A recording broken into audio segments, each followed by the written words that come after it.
शेतीच्या वादावरून चिठ्ठी लिहून एका वृद्धांनी काही दिवसांपूर्वी आत्महत्या केली होती आणि या प्रकरणी ज्या आरोपींना दोषी ठरवण्यात आलं होतं त्यांना नुकतीच त्यांची निर्दोष मुक्तता करण्यात आली।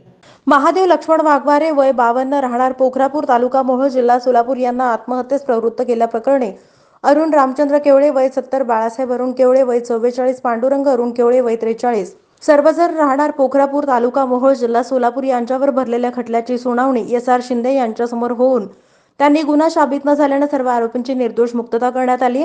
यातले आरोपी मयत महादेव यांच्या जमिनी शेजारी होत्या।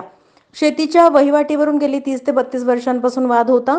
5/12/2019 रोजी दुपारी 4 वाजण्याच्या सुमारास मयत महादेव आणि आरोपींमध्ये बाचाबाचीची अवस्था झाली। यावेळी मयत हा घाबरलेल्या अवस्थेत होता। यावेळी मयताचा मुलगा आणि त्यांच्या पत्नीने धीर दिला। रात्री सर्वजण झोपी गेले। दुसऱ्या दिवशी मयताचा मुलगा पहाटे उठला असता मयत महादेव याने घरासमोरील लिंबाच्या झाडाला गळफास घेऊन आत्महत्या केल्याचं दिसलं।